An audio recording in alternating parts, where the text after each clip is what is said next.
problem. Well, it hasn't been scientifically proven.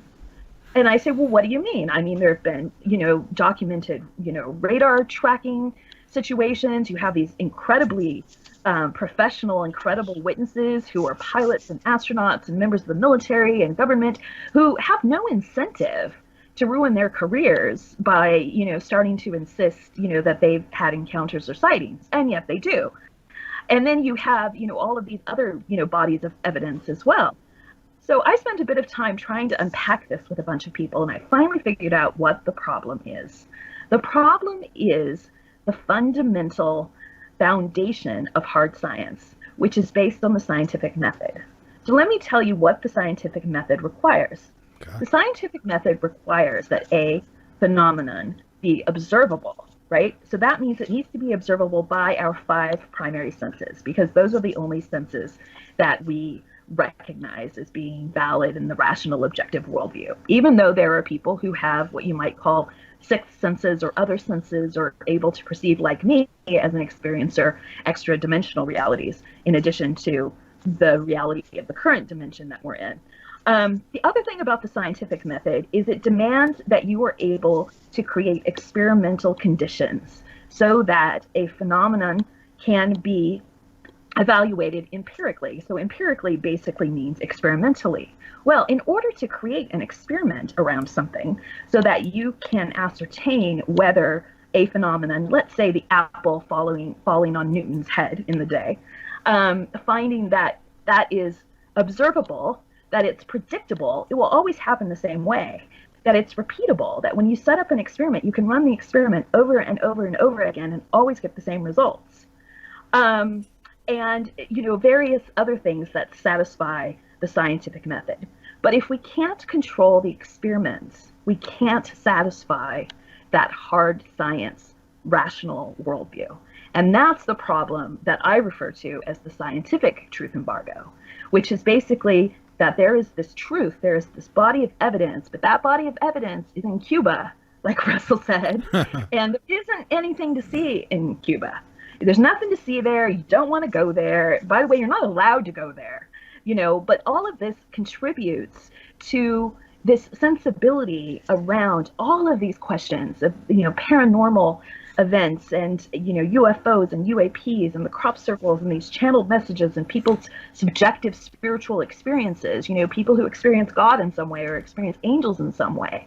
And it's become a topic that demands ridicule, because it's become a taboo in our culture to discuss these things, because we privilege hard scientific thinking. Now, interestingly enough, if you move into realms, say, out of chemistry and biology and some of those traditional scientific silos, if you move into theoretical physics, we start working in a completely different world where they aren't able to observe quantum phenomena for the most part. They do conduct some experiments and they build, the Large Hadron Collider and, all these various technologies to sort of work on these hypotheses they've come from. But most of the knowledge in theoretical physics simply comes from math. And math is one of the universal languages. So when you start looking at crop circles and other things where there are actual messages in, these beautiful geometrical formations, there's math at their foundation. And that is one of the major ways that ET, or I call them ETs or extra dimensional beings, are communicating with us at this point. Right. And people keep saying, they're waiting for, contact for communication. We've been getting messages for a long time. It's just people choose to ignore it. People choose to ignore it because they're told to ignore it. They're told to ignore it, that it's pseudoscience, that it's unproven, that this thing or that thing has been debunked, despite all of the evidence that's come out, photographic evidence and video evidence that's come out, let's say, over the last decade, since, cameras and smartphones have become ubiquitous. We have sightings like the Dome of the Rock sighting in Jerusalem a couple of years ago. Was an amazing sighting, right? With a craft that was behaving in extremely strange ways. And there were 6 different witnesses, at least, who collected, photographic and video evidence about it. And I mean, you look at that video, you can go on YouTube now and look at it, and that craft is behaving very strangely. But because, it's possible in this day and age to Photoshop images because CG, is widely employed in Hollywood and is also possible, the skeptics just start saying, well, you could Photoshop it, so that means it's not real. Well, and here's the thing: we're in today's society, the way technology is today. They've got to know this too, and they being whoever's keeping these secrets, that eventually they're going to have to come clean because it's only a matter of time before something happens, something's captured that cannot be denied, and I think that that's already happened. But I mean, to an extent where the entire world pays attention to it. Well, I think what that's going to take, and it's widely rumored, and I will say that the team that I am in telepathic communication with has said this as well, that there are going to be some mass sightings coming up within the next few months that are going to make it impossible for humanity to ignore this phenomenon. How will we know that? Because some people bring up the whole hologram thing. How are we going to know it's not some fake government imposed deal? On top of being the real ETs. And this is, and some people bring up that concern. Me personally, I'm going to chill out in a lounge chair and watch until whatever happens. I'm not going to run. I'm not afraid of this. I'm all for it. I want contact. I want us to know. So, but anyway. Well, my rule of thumb, and Russell addressed this earlier, that there are reverse engineered alien craft. My rule of thumb is that if the craft is metallic and it is clearly visible in our normal light spectrum in our normal reality, there's a good possibility that it's actually one of ours. A lot of the beings that are basically in position but waiting for more direct interaction and indeed an intervention with humanity aren't currently in our dimensional reality. But they're very close. There's sort of like a veil. And so there's a dimension basically right next door, or a parallel universe right next door, where these beings reside. And their ships are what are called light ships. And I've seen a light ship. You might have seen a light ship. We do. So we see those artifacts as they bleed across that dimensional veil. And so that's going to be the way we're going to be able to tell the difference. I mean, if a bunch of metallic ships or even those big triangular ships like the one over Phoenix, the Phoenix Lights ship, if a bunch of those show up, then I think we could be concerned about cosmic false flag events. I have seen a triangle. I have seen the metallic old Jetson type UFO looking thing, the flying saucer, if you will, and I've seen the light where, this one incredible one that I seen was, the light was so, it was perfect, and it was with, captured within itself. None of the light was shining on anything. It's like you had to look up to see it, but it was incredible. But it looked like it was all energy, like all light. Yeah, no, the light ships require a tremendous amount of free energy. It's essentially 0 point energy. Oh, it's amazing.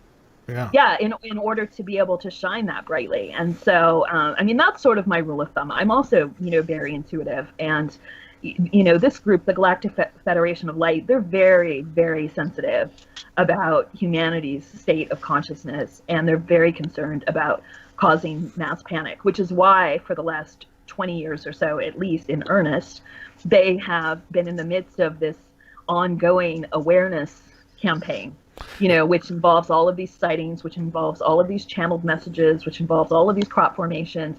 They're trying to say, and they have been for quite some time, trying to say, look, we're here, we're benevolent, we're not going to be aggressive, we're not going to be, like coming out like the silverback gorilla, banging our chest, right? That's not our way. We're advanced spiritually, we're compassionate, we're, highly collaborative, and we care about humanity, and we want humanity to know that. Let me. So can I just jump in here for a second? Sure. Go ahead. Sure. So, and this is to piggyback off of Lisa's statement before about her rule of thumb with, maybe we'll have this hoaxed alien invasion. Look, here's the deal.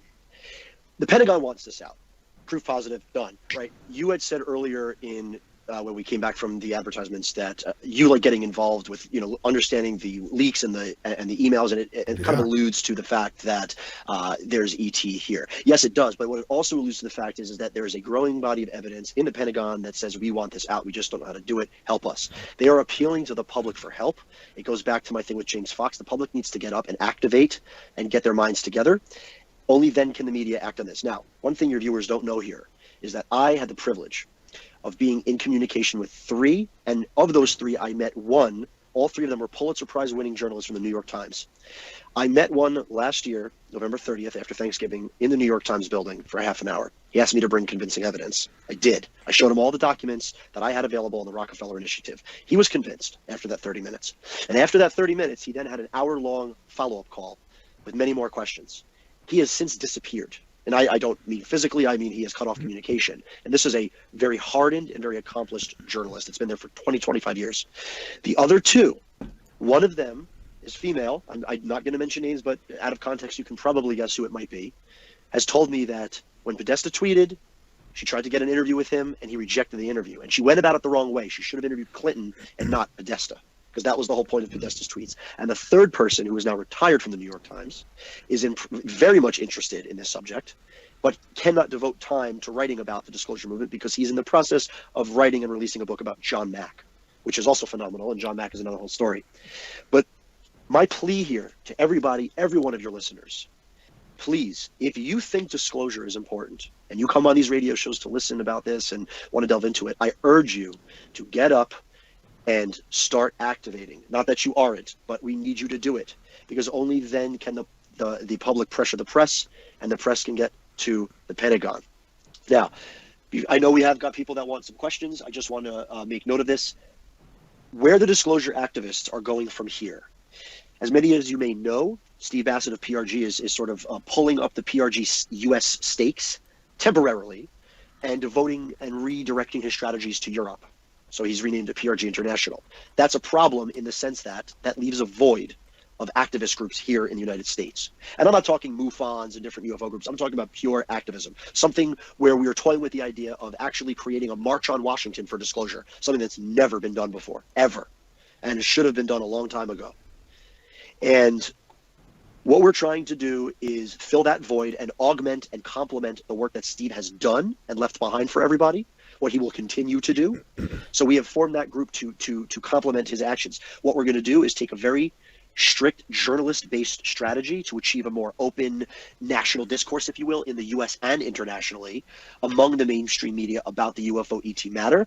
And there's another thing here, Michael. There's a lot of disparate groups in this country that need to come together and have a unified voice, and that's something else we're going to advocate for. We are talking to some people from Edgar Mitchell's foundation, Free. We're talking to some other groups as well to try and append and aggregate all of the groups together. So I would ask everybody, please, if you're listening, go to our website, which is up and running thanks to Dr. Galarno. It's www.disclosureactivists.org. You will find a plethora of evidence and articles written by some of the members in our group, as well as Dr. Lisa Galarno. You will find out a little bit about how to join the movement. There's a press and media page on there. There's also a link to our petition and GoFundMe page. And, it's certainly to ask people for money sometimes to do things when there's no guaranteed outcome, because obviously I can't guarantee disclosure, is sometimes very awkward and uncomfortable to do it, but I have to do it. It's part of our mission. Those funds will help us with press kits, press releases on the PR web, group calls to organize our efforts, keep our logo on our website up and running. So whether it's $1, whether it's $10, whatever people feel comfortable with, if you can donate, please do. If not, it's all good. We're still going to work this together. But that's really where I'm coming from in my advocacy movement. I know and I feel in my heart, and I am convinced that the Pentagon is crying for help. They are needing us to do this. They want to get this out. They don't want to get caught with their pants down, as Lisa mentioned before. Tons of countries have already disclosed on a soft disclosure basis. What's going to cause Putin or Jinping in China to not do it, we don't know. The U.S. does not want to get caught like this, and that's why they're making strategies now to get this out, and they are indirectly and very subtly asking for our help, and we need to get this done. Well, yeah, and what about other countries? Speaking of that, won't they all have to kind of come together? At least the powerhouses come together and come to an agreement. I mean, because if one puts it all out there, then that's kind of leaving the others to I don't know. Well, for some reason, so that's a good point. The way I see it, Michael, is disclosure is by far a global issue. It's not a United States issue. Now, some people will argue that the United States are heading up this embargo, and that may be true because we've had crashes in Roswell and we've had this ever since, but other countries are getting and growing impatient. And if the U.S. does it first, that'll give credence to every other country to then come out and say, yes, by the way, based off national, whatever story they want to give, I don't really care about. What our goal is to get to that damn podium in the East Wing, West Wing, whatever you want to call it, and say, ladies and gentlemen, because of national security, we had to hide this from you, but we are here tonight to tell you, yes, it's true. There are ETs here. And then whatever comes after that, Michael, because the ET subject matter has boatloads of information. That would be an amazing night, I tell you what. and they're going to do it, and they want to do it, but we need to push them to do it. Otherwise, if we're going to sit around and twiddle our thumbs, it gives no reason the Pentagon to do anything. Right? Yeah, just sit back and just. I wish that all these people, for the last few years now, all these people have gone on the streets and they've protested so much stuff. I wish people would get together like that and make noise about, getting the truth out in this sense. I mean, could you imagine if 100,000 people could be from different countries descended on Washington, D.C. and demanded disclosure? What kind of press coverage? Those are the type of things that we need to get done in this group. And we just started. We're picking up the pieces. We've been open for a few weeks, so we're getting a lot of stuff done. But that is a perfect point. People need to get up and whether it's gay rights, women rights, it doesn't make a difference. These are notable causes. People are protesting for it, and I appreciate and respect that. But this situation here, disclosure, people sometimes don't understand that once disclosure happens, it will change profoundly everything on this planet. It's an old paradigm that we live in that's just about to collapse. And I believe and convinced that the world is ready for change. They've been ready for a long time. They're tired of the bullshit that's been going on. And disclosure will only serve to progress us amongst humanity in our quest of discovering who we are as a species and who our, let's just call them brothers and sisters out there, are. So it's a profound issue that shakes the core of every living thing on this planet. And I could, I don't know if you're familiar with Sir David Attenborough. I love the guy. No. And he just did Planet Earth 2. It's a documentary everybody should see, and it gives you appreciation for our planet. But he says a quote, and he says, we should be it's our responsibility to make this planet not just a home for us, but a home for all life on Earth. This is our home, and we're killing it. And the only way to repair the damage that we've done is to meet beings from another world, which will unify us undoubtedly, and we'll be able to move on and quest amongst the stars. So that is my hope here. I can't force people to do anything, but disclosure has to be a forced issue at this point. And if people don't want it, it's never going to happen unless there's some massive sighting, like Lisa had mentioned before. Otherwise, we need to get up and we need to take this to the next level in the right way. Yeah, which is what we're trying to do. Oh, go ahead. Russell, I want to build on that just a tiny bit. We talk about sort of the pre-disclosure world and the post-disclosure world, and I spend a lot of time, because I'm a futurist, thinking about the post-disclosure world. And, what it really does is it opens the door to us being able to receive mentorship and guidance from civilizations that are much more advanced than ours, civilizations who have figured out how to deal with the problems that we find intractable. And when earlier, Michael, you were talking about politics and these sorts of things, we really do need to be able to rise up, above those kind of traditional silos of belief.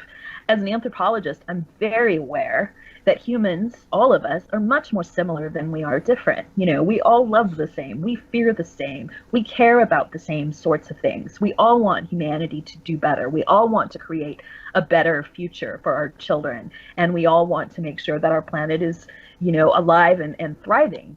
And we already know, because of a lot of the technological advances that have come, to us in the last, 70 years or so, including things like the integrated circuits and, silicon chips and computers and the internet and all of those kinds of things, a lot of that technology has been inspired by recovered craft and other suppressed technologies. So, when we think about our galactic brothers and sisters, if you will, some of those civilizations are advanced thousands of years, tens of thousands of years, even more beyond our current capability.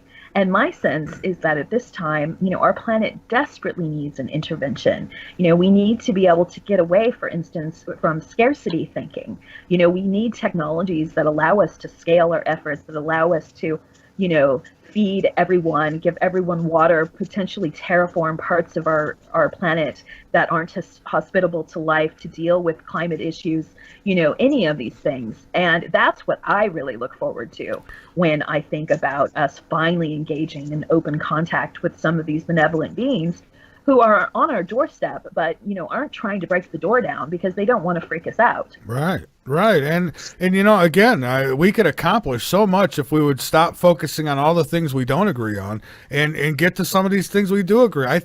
I don't know if there might be maybe a handful of human beings on this planet who don't care, but I think most people would like to know if we got brothers and sisters out there, and we'd like to know where we come from. I've said it before. I don't care if I find out Mickey Mouse created me. I just want to know. So and I think that's the first step to getting closer to who we really are, is by making that contact and being able to. I mean, think of the technology that that would open up for, and I mean, there's so much good that would come out of this. There's also the small chance, I guess, of something bad coming out of it, but I'm willing to take that risk. I mean, they would have done it by now if they. I think so too. They absolutely would have done it by now. Absolutely. I would think so too, honestly. And it's like, at this stage of the game, whether they kill us or we kill ourselves, either way, we're on our way out. So we better. But you make a good point. You make a valid point, Michael. You said that if everyone just gets up and does something, I can bet you money. I'm willing, and I'm not a big gambler, but I will bet you money that we have a petition out there that I alluded to before. So if you get a chance, please. And I signed that today, as a matter of fact, and I shared it. Well, we have absolutely, from the bottom of our hearts, appreciate that. But here's the thing: there's 330 million Americans in this country. I will place bets that at the very core basis, at least 1 million of those 330 million Americans are convinced of an ET presence. Those million people should be signing a petition, which takes them 30 seconds. Game over. That's it. Petition goes to the White House. It's up on the White House. It's on Change Around the World. These are the things that we need to think about 2 minutes out of our day to say, you know what? There are people that get, and I'm not singling anybody out, one person, but I tend to get lazy sometimes. That I will admit. People tend to think, well, if disclosure would have happened, it would have happened. That's the wrong attitude to have. It will happen, and we just need to show them that we want it. That's right. I'm getting this petition now. I'm going to put it in both of our chat rooms as well, a link for it, so people go sign it, pass it around. That's how these things get done. It takes everybody. So I appreciate that. Thank you. Oh, absolutely. I want to give you got some questions here from the chat room as well. And folks, I should tell you, I've tried to take calls tonight. Skype again is giving me issues, so it's not letting me add anybody to the call. I would actually have to call you. If you want to private message me and say, hey, I'm trying to call you, here's my area code, ring me back, I'll do it. All right. But this is why we need ET technology. We do. I'll tell you what, because Microsoft technology has gotten pretty bad here for us. But we're working on a new phone system, so things will be right here probably by next week. But here's a question. This one comes from Richard. Says, I would like to ask Lisa what she knows about the Andromeda Council and the supposed transformational shift that is coming. Do you know anything about that? I do know a lot about that. Okay. So I have been studying, if you will, the transmissions from the Galactic Federation of Light for quite some time. And one of the organizations that crops up frequently is the Andromeda Council, and also various other high councils from other groups that are part of this coalition. The high councils tend to be the organizations, you could sort of call them like our UN, if you will, who are sort of the leadership groups. And a lot of them are engaged in this ongoing awareness effort. So if that's something that any of your listeners are interested in, I would definitely recommend them searching for the Galactic Federation of Light, and they will see that not only are there various extraterrestrial beings and various councils and these sorts of things, but they will also find ascended masters. They will find messages from archangels and other beings from the angelic realms. You only have to listen to one or two of them or read a couple of them, and you can feel palpably how positive their intentions are, and how determined they are to help us develop, in a way that you might call spiritually, in order to raise, the collective consciousness on our planet, so that we can do what we were saying earlier, which is to, rise above these different belief systems and, rise above the demands of different organizations and individuals who say, this is what you need to believe. This is very much a situation where you have to become determined to know the truth. And it's also the sort of truth that you don't always get just looking at from one point of view. So I believe in triangulation, which means, that I try to look at a phenomenon like this from all sorts of points of view. And I've been on a journey now, as you know, going back to childhood. I went to Christian schools when I was a kid, and I've done all sorts of other things as well. I'm a bit of a Buddhist, I'm pretty much agnostic, when it comes to, creation and those sorts of things. But I absolutely believe that our cosmos is architected, and that there's design thinking, if you will, behind the way our realities manifest themselves. So hopefully that answers their question. All right, and BTOS, he says, what does your guest feel about these orange orbs? What do they represent? I mean, they're craft, I guess, right? Well, a lot of the orbs are what you might call reconnaissance vehicles or probes. So the orbs aren't typically manned. They're dispatched from other ships, which are, like I was explaining before, extra-dimensional in nature. So the light orb that we see is, again, sort of a holographic projection into our reality. So all we're able to see is the light. We're not able to see a physical craft or anything like that.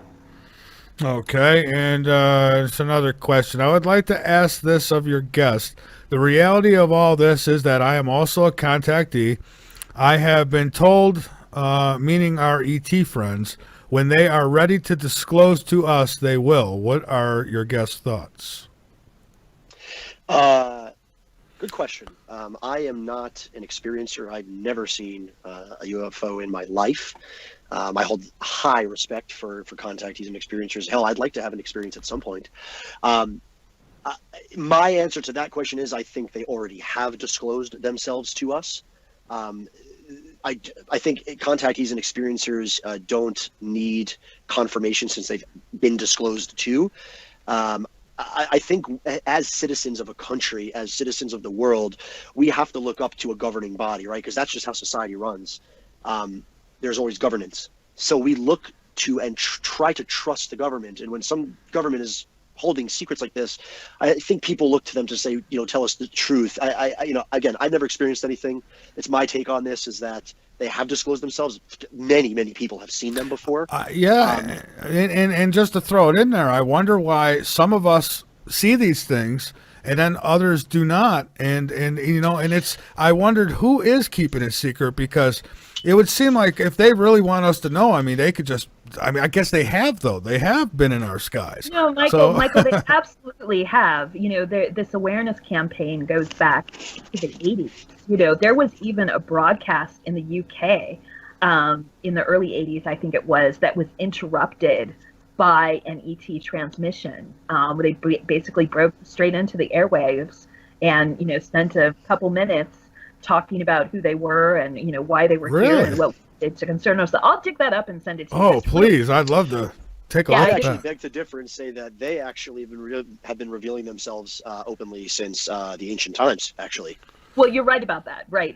But some of those groups were different groups than the groups that are currently engaged with us. But absolutely, they've been revealing themselves. I mean, this is how, civilizations in the middle of the desert in the Middle East suddenly, if you look at the historical record, developed advanced knowledge of mathematics, astronomy, engineering, architecture, all of these kinds of things that hunter-gatherer tribes don't aspire to. If you look at the number of, tribes that still exist, say in the Amazon in South America, for the most part, human beings, as long as they're feeding themselves, and everyone's comfortable, they don't aspire to building megalithic monuments like the pyramids, so there has clearly been this inspiration and this guidance and mentorship throughout Earth history, which my contacts have told me is very typical, that their civilizations were mentored and guided.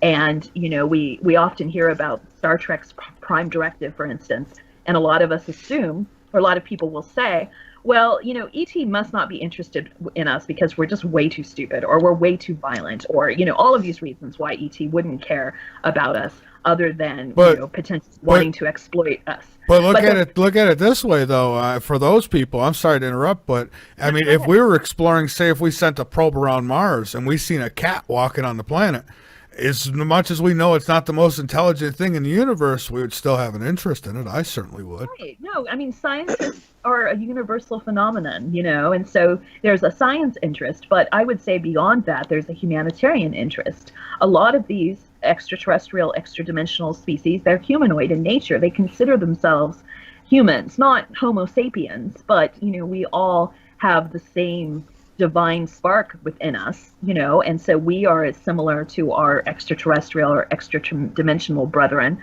and sisters, just as much as we humans on this planet are connected to one another in, very fundamental ways.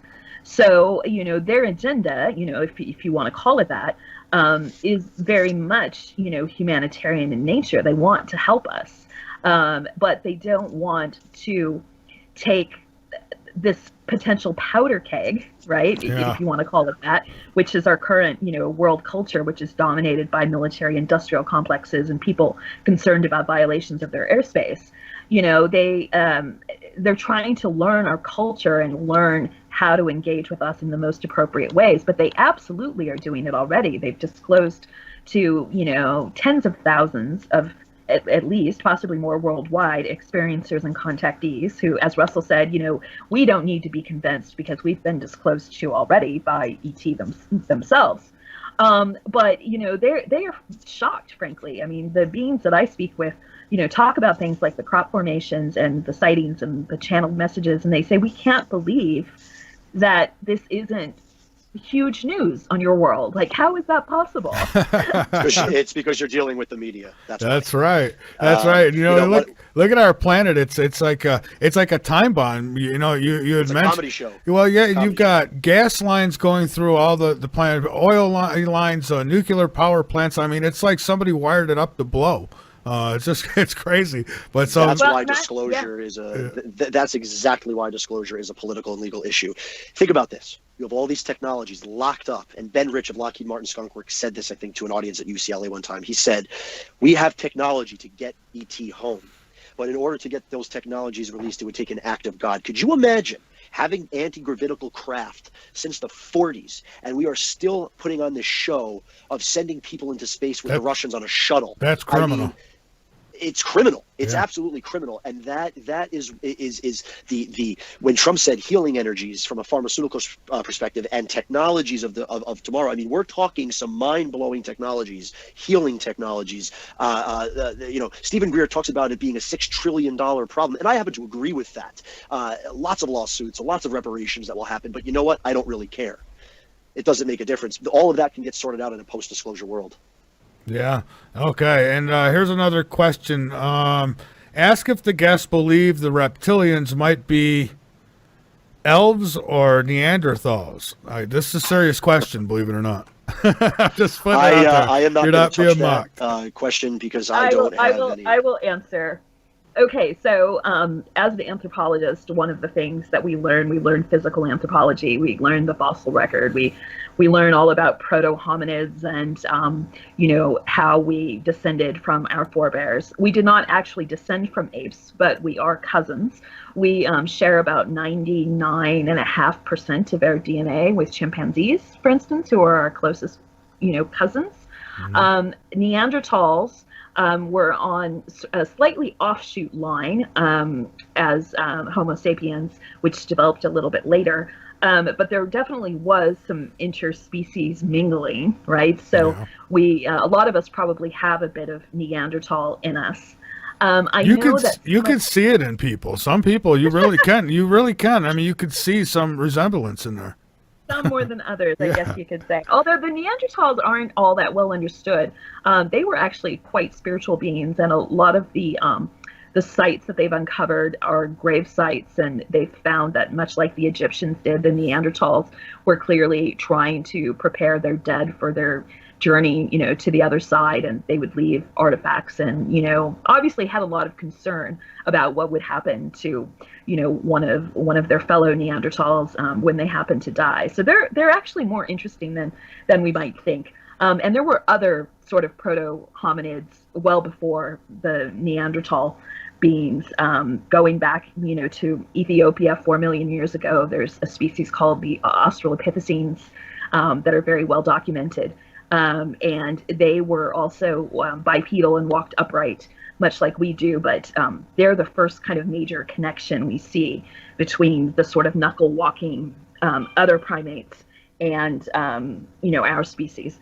So as far as leprechauns go, I'm not sure, but I do know that there are elemental species as well. There are fairies and various other types of beings. Even if you just look at the extraterrestrials and extra-dimensionals, there's quite a spectrum. Some of them are very short, some of them are very tall, and just about everything in between. And the reptilians have been a factor. The Greys were actually working for the reptilians for quite some time. The Greys are sort of bioengineered, sort of android species, if you like. And a lot of those forces have been sort of cleared out at this point. And so there's definitely much, much less activity from what we might call the negative ETs. All right. And I'm going to give you a couple more questions here, and then we'll take our last break. Then I'll come back, give you a couple more questions, and we'll finish up here tonight. Chris asks if I could ask the guest what is going on in Antarctica. Ooh, I love Antarctica. A lot of activity going on there, yeah. So Antarctica is a very, and I'm not an expert on Antarctica, but from what I understand, Antarctica used to be more tropical. And I go back to the Piri Reis map years and years and years ago. And I believe, so I'm not convinced here, but I believe that some kind of civilization, I know David Wilcock and Corey Good happen to talk about this sometimes. I'm not a huge follower of theirs, but I tend to check in from time to time, that what I find very interesting here is that there's really, there's not supposed to be anything really in Antarctica. It's a frozen over wasteland, right? We have some posts out there. However, John Kerry and Buzz Aldrin both just went to go visit Antarctica. Now, I doubt they hopped off a plane and went skiing. I think they went to go see something that's being excavated there. I think we're going to hear something about that at some point this year, although I cannot be for sure. And it could be part of what WikiLeaks is talking about with this new thing they have called Vault 7. That has been tweeted over the last 48 hours or maybe even the last couple of days about Vault 7. But I'm not going to touch that on this particular show. I just don't want to lose the focus on that. Okay, fine. And another question here before the break. Robert asks, what do you both think about Gary McKinnon's disclosure about hacking NASA? And I'll add to that, I spoke to him myself, and he's promised me at some point in the future he'll come on the show. But he says that when he got in, when he hacked, he's seen evidence of non-human security forces of some sort. I forget exactly how he worded it. I'm paraphrasing. But anyways, what do you think about his disclosure? It was disclosure. McKinnon found information in NASA files. Now, again, NASA, just to put it out there, they're not a civilian space agency. You see, NASA's directly under the auspices of the Department of Defense, so anything that comes into NASA gets cleaned up and quarterized by the folks at the DoD. So let's just start there. But McKinnon absolutely hacked in. He found files of non-terrestrial space officers. It's basically talking about what we call the secret space program, which absolutely undoubtedly exists. Again, it's part of Tom DeLonge's narrative in his book Secret Machines, such as the TR-3B and these anti-gravitic craft. And what's interesting about that is they tried to silence Gary McKinnon by almost extraditing him to the United States and throw him in Guantanamo for 7 years, and that surely would have shut him up. But it didn't work. And so that was kind of an applaud to Gary for that. But absolutely, it's my assessment that he absolutely did hack in and find some really, really mind-blowing files. He also said that he had found files that indicated the Navy had its own fleet out in space. Yeah, that's a good possibility, Michael. I am more, when I think about, and Lisa certainly was in the military. I've got military background from a familial standpoint in terms of, again, my step grandfather. But I think the Navy actually runs the show when it actually comes to a lot of the departments, whether it's Air Force, Navy, Army. I think Navy holds a lot more secrets than Army and Air Force do. And at least that's what I've been told by different sources. So it is quite possible that certain people in the Navy have crafts, and certain people in the Air Force might have different types of crafts. It's a very highly compartmentalized issue, and we just need to decompartmentalize it. Yeah, absolutely. All right. Well, listen, hold on, both of you. We're going to take this last break, and then we're going to come back and talk some more. And folks, I am so sorry that Skype has disabled us somehow from being able to take the calls. I mean, I got a paid account. We've been through all this. But rather than wait for them to give me a green light, we're going ahead. We're getting the equipment we need so that we can hook up landline phones. We'll be all set, I think, by next week, where we won't have this problem anymore, where Skype decides what nights I can take calls and what nights I can't, right? Not good. We love the call-ins. We love hearing from all of you, even those of you who don't agree with everything. I mean, we want to hear from you too. But unfortunately, you're going to have to do it by chat tonight if you want to get through. So my guest, Russ Kalka, and I've got Dr. G with me as well for lack of pronunciation. And they're linked up on my website. Their website is www.disclosureactivist.org. Again, linked up on the homepage. Also, that's right in our picture slider. You'll see a photo of the disclosure activist. Click on that. It'll take you right over to their website. Make sure you sign the petition as well. And our good friend Tony, I hope you get better soon. The poor guy's, I don't know what he's doing, skiing off buildings or something, but he broke his leg. This guy. Come on now. Get yourself better and no jumping off buildings. We'll be back, folks. This is Late Night in the Middle. Get back to some questions. My guest, they're going to be with us for just a little longer here. Russ Kelka and Dr. Lisa G with us. And so let's get back to it. Let's get some questions answered here. All right. So we've got another question. We've got a few questions here. Let's see. Where did I leave off? Antarctica. All right. Can you ask your guests what they think about Project Bluebeam? What's your thoughts on that quickly? I don't buy it. I think that was a fear-mongering way to keep this hidden. I've heard stories of Carol Rosin, who spoke to Werner von Braun, who was brought here through Operation Paperclip, that they were going to use as their last resort sort of a hoaxed alien invasion to create this new world order, if you will. I don't buy it. I think the old paradigm, the old cabal, if you will, I love that term, is coming to an end. And again, all of this is related to consciousness. The world is waking up.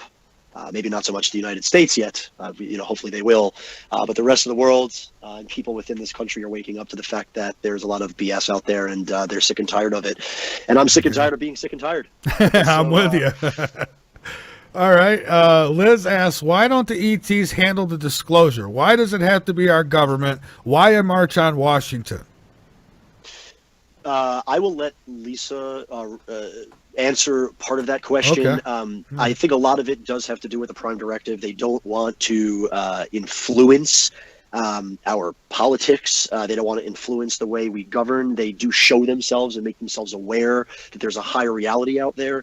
To Liz's question, a march on Washington, if you want to appeal to the right crowd in Washington, gathering the troops down there and expressing your beliefs and expressing your energy and expressing your thoughts on that disclosure must happen, that is part and parcel to sort of what the disclosure activist movement, this grassroots movement, if you will, is all about. It's about creating that unified vision, that unified voice, bringing the disparate systems, the disparate groups together. Look, at the end of the day, Liz, I hope this answers your question, everybody that is into these subjects all want the exact same thing. Some of us may disagree on certain things, some of us may not, but in the end, we all want the same outcome. That outcome is disclosure. And the only way to get disclosure done is to make your voice heard. Yeah, I'm going to add to that, Russell. I'm going to give a slightly more technical explanation. Please do. One of the things that, you and I have both spoken about during this show is, the issue of consciousness. And, consciousness is an issue both from the perspective of humanity being prepared for these monumental changes that are coming, but also it's a technical thing. So I've mentioned that most of the benevolent extraterrestrials are actually extra dimensional in nature. And we are currently in the process, our planet, of raising our planetary vibration to a frequency that allows us to interface with these extra dimensional beings. So, a big part of the process that they've been undergoing is to encourage our individual spiritual development to help us individually raise our own frequencies, making suggestions about things like how to open your pineal gland, so that, the energy, from the cosmos and, from, potentially other dimensions are able to reach us. It's actually been a technical limitation for them that they haven't been able to show themselves more widely. It's the reason why we don't have craft landing and extra dimensional beings, coming out of those craft. We sort of have to meet in the middle. So, they are doing all sorts of things to attenuate their specific vibrations to become more compatible with our vibrations, but we need to do so at the same time.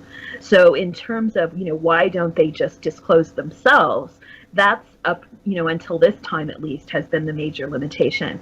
We also need to have the sanction of, some world governments or some world entities. So our petition, if you look at it, you will see it's addressed to the United Nations, and it's also addressed to 49 other world leaders, various organizations, press, and media, because those are the kinds of organizations that they need to be able to reach out to directly. I'll make a little bit of a plug for anybody who's interested in this. There's a mockumentary that you can find on Hulu. It's called The Visit.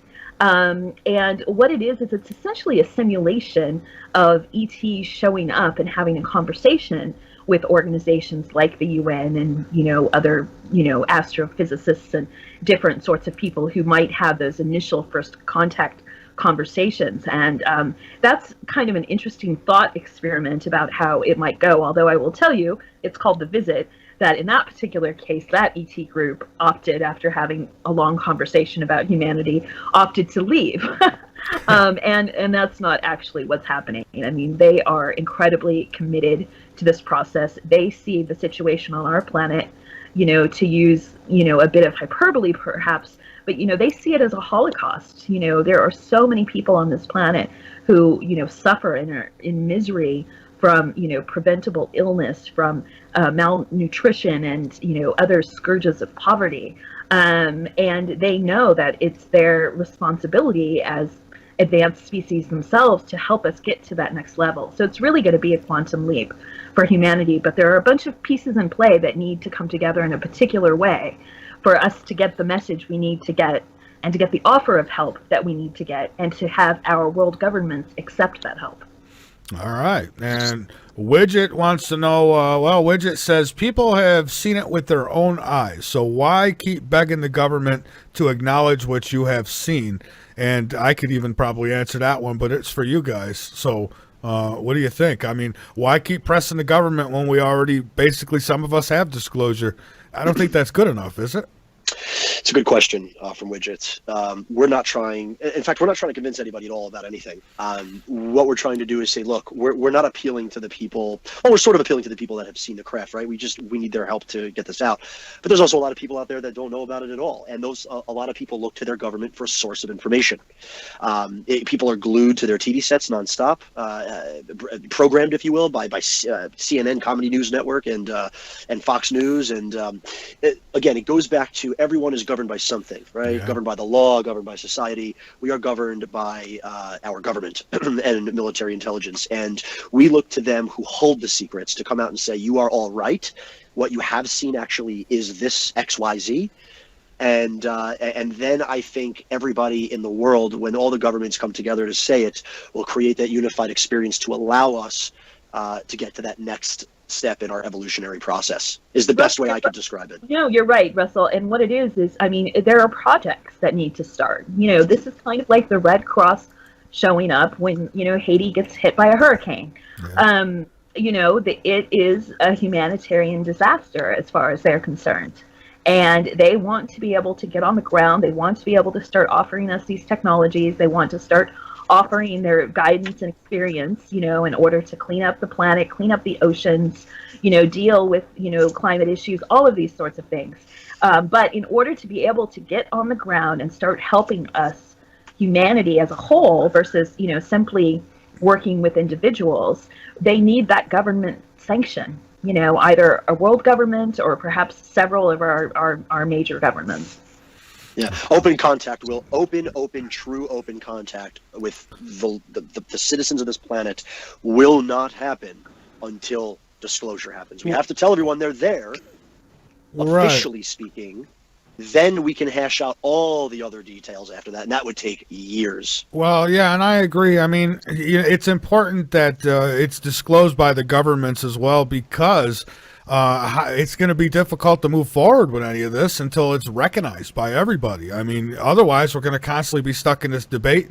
Oh, they're here. No, they're not. That was a UFO. No, it wasn't. And so, if we get it all out in the open, there's no more debating whether we're alone or not. We could put that one away now, and we can move on and answer more questions. That's how I see it. That's very well. That's correct, Michael. That's very well said. Yeah. So Cortex asks a question for the guest: Where do you believe the human race originated from? Was it an ET intervention or not? And how does this go hand in hand with the idea of a divine creator, if you believe? That sounds like a question for me. All right. I was actually going to say I could take the first part, but go ahead. Yeah, well, so I mentioned before when we were talking about this that, although I'm scientifically minded, I believe in evolution, all of these kinds of things. I do believe that our cosmos and our universe are architected. I think there's a process of ongoing tweaking. That becomes very clear when you start to really dig in, to the science behind our existence.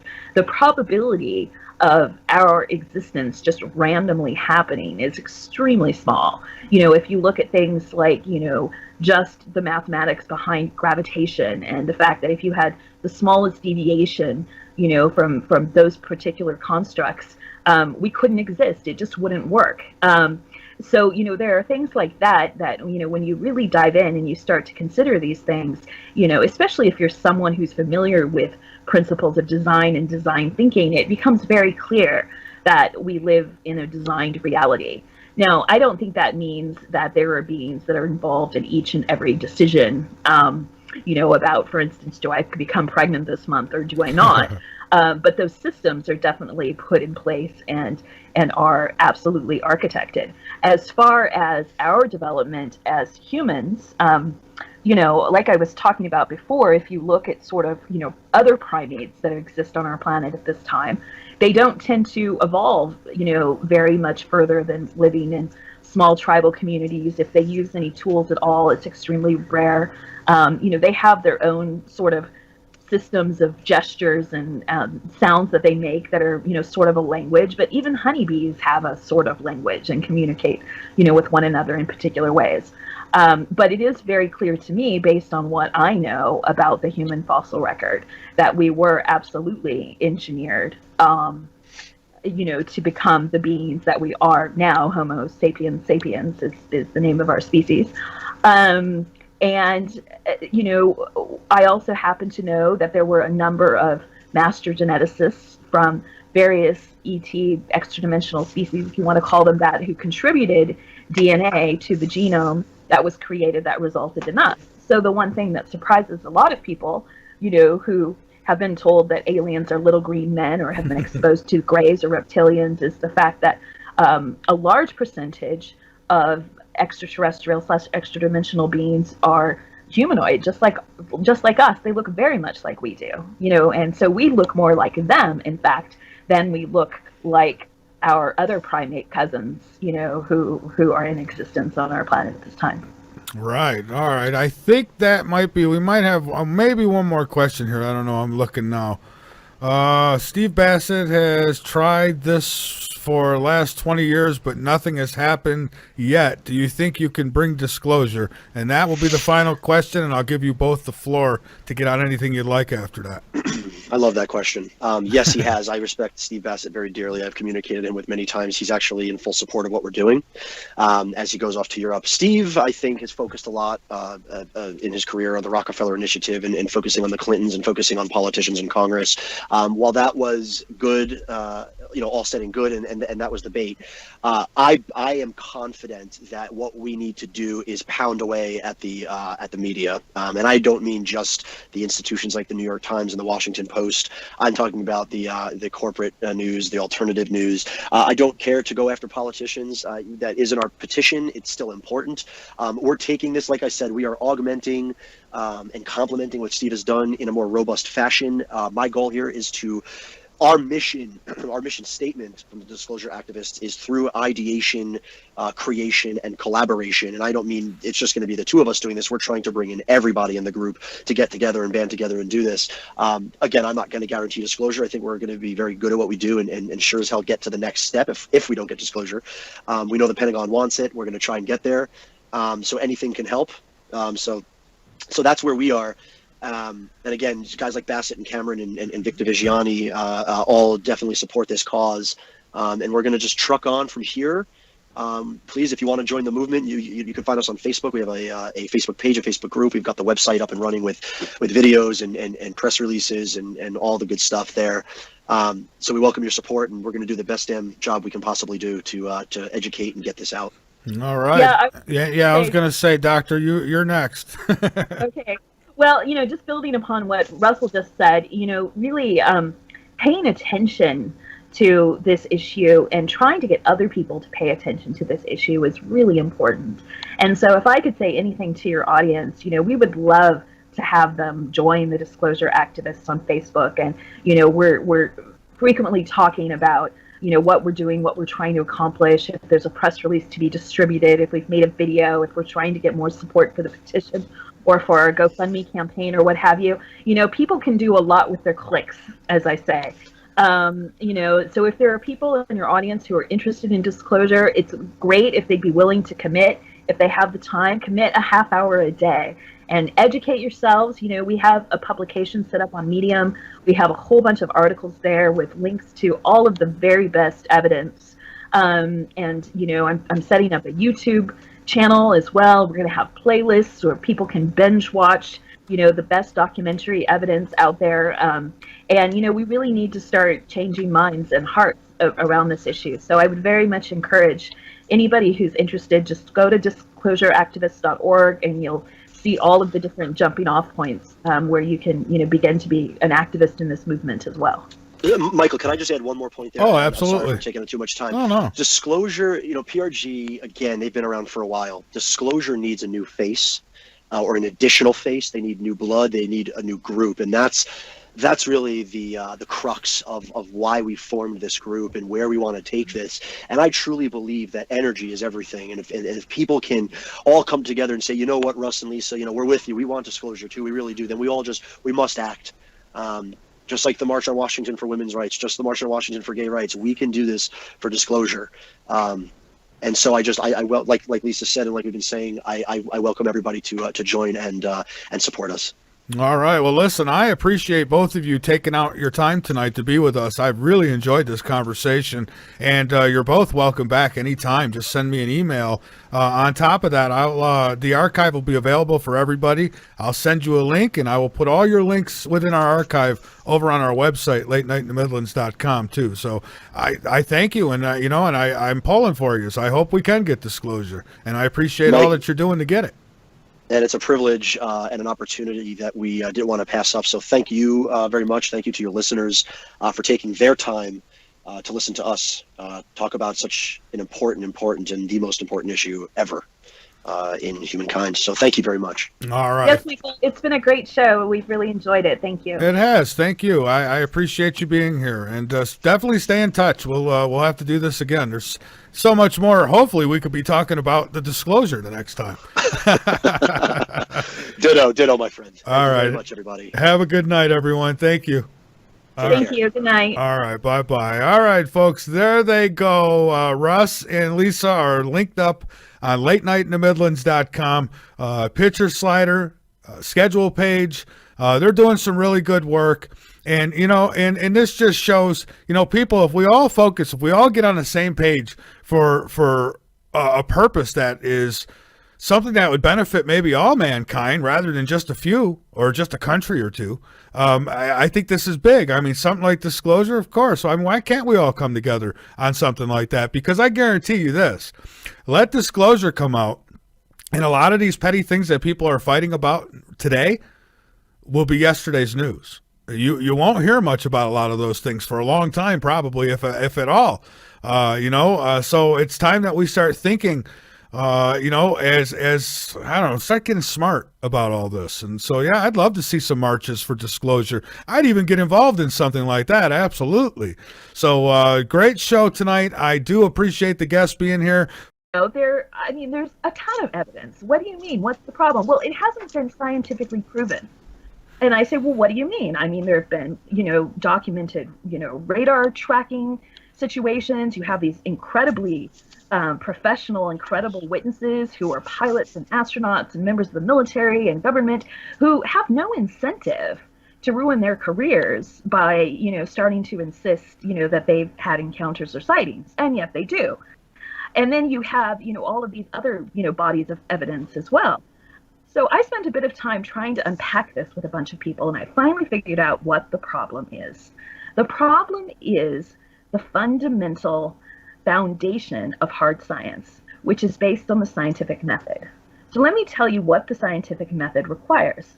Okay. The scientific method requires that a phenomenon be observable, right? So that means it needs to be observable by our 5 primary senses, because those are the only senses that we recognize as being valid in the rational objective worldview, even though there are people who have what you might call sixth senses or other senses, or able to perceive, like me as an experiencer, extra dimensional realities in addition to the reality of the current dimension that we're in. The other thing about the scientific method is it demands that you are able to create experimental conditions so that a phenomenon can be evaluated empirically. So empirically basically means experimentally. Well, in order to create an experiment around something so that you can ascertain whether a phenomenon, let's say the apple falling on Newton's head in the day, finding that that is observable, that it's predictable, it will always happen the same way, that it's repeatable, that when you set up an experiment, you can run the experiment over and over and over again and always get the same results. And, various other things that satisfy the scientific method. But if we can't control the experiments, we can't satisfy that hard science rational worldview. And that's the problem that I refer to as the scientific truth embargo, which is basically that there is this truth, there is this body of evidence, but that body of evidence is in Cuba, like Russell said, and there isn't anything to see in Cuba. There's nothing to see there. You don't want to go there. By the way, you're not allowed to go there, but all of this contributes to this sensibility around all of these questions of, paranormal events and, UFOs and UAPs and the crop circles and these channeled messages and people's subjective spiritual experiences, people who experience God in some way or experience angels in some way. And it's become a topic that demands ridicule, because it's become a taboo in our culture to discuss these things, because we privilege hard scientific thinking. Now, interestingly enough, if you move into realms, say, out of chemistry and biology and some of those traditional scientific silos, if you move into theoretical physics, we start working in a completely different world where they aren't able to observe quantum phenomena for the most part. They do conduct some experiments and they build, the Large Hadron Collider and, all these various technologies to sort of work on these hypotheses they've come from. But most of the knowledge in theoretical physics simply comes from math.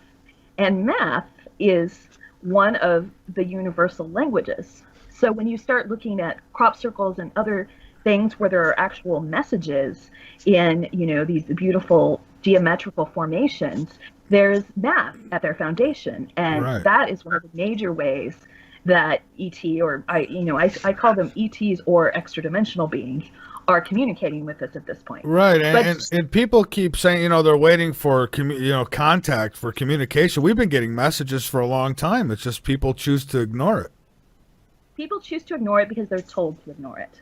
They're told to ignore it, that it's pseudoscience, that it's unproven, that this thing or that thing has been debunked, despite all of the evidence that's come out, photographic evidence and video evidence that's come out, let's say over the last decade, since, cameras and smartphones have become ubiquitous.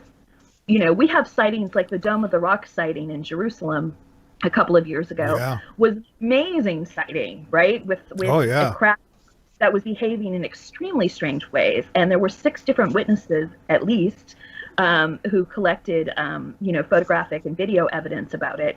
And I mean, you look at that video, you can go on YouTube now and look at it, and that craft is behaving very strangely.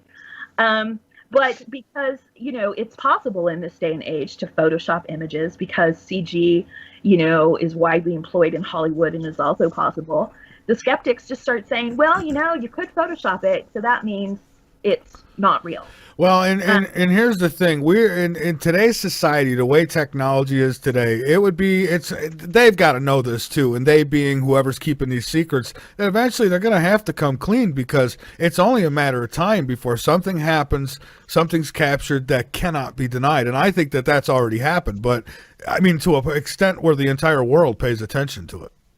Well, I think what that's going to take, and it's widely rumored, and I will say that the team that I am in telepathic communication with has said this as well, that there are going to be some mass sightings coming up within the next few months that are going to make it impossible for humanity to ignore this phenomenon. How will we know that this? Because some people bring up the whole hologram thing. How are we going to know it's not some fake government imposed deal? On top of being the real ETs, and this is, and some people bring up that concern. Me personally, I'm going to chill out in a lounge chair and watch until whatever happens. I'm not going to run. I'm not afraid of this. I'm all for it. I want contact. I want us to know. So, but anyway, my rule of thumb, and Russell addressed this earlier, that there are reverse engineered alien craft. My rule of thumb is that if the craft is metallic, and it is clearly visible in our normal light spectrum, in our normal reality, there's a good possibility that it's actually one of ours. A lot of the beings that are basically in position but waiting for more direct interaction and indeed an intervention with humanity aren't currently in our dimensional reality. But they're very close. There's sort of like a veil. And so there's a dimension basically right next door, or a parallel universe right next door, where these beings reside. And their ships are what are called light ships. And I've seen a light ship. You might have seen a light ship. We do. And so we see those artifacts as they bleed across that dimensional veil. And so that's going to be the way we're going to be able to tell the difference. I mean, if a bunch of metallic ships, or even those big triangular ships like the one over Phoenix, the Phoenix Lights ship, if a bunch of those show up, then I think we could be concerned about cosmic false flag events. I have seen a triangle. I have seen the metallic old Jetson type UFO looking thing, the flying saucer, if you will, and I've seen the light where, this one incredible one that I seen was, the light was so, it was perfect, and it was with, captured within itself. None of the light was shining on anything. It's like you had to look up to see it, but it was incredible. But it looked like it was all energy, like all light. Yeah, no, the light ships require a tremendous amount of free energy, essentially 0 point energy. Oh, it's amazing.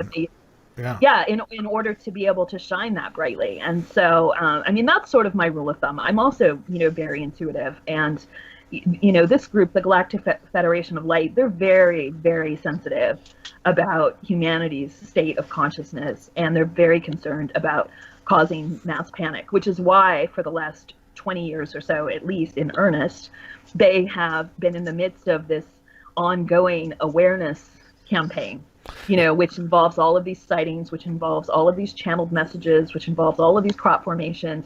They're trying to say, and they have been for quite some time, trying to say, look, we're here. we're benevolent. You know, we're not going to be aggressive. You know,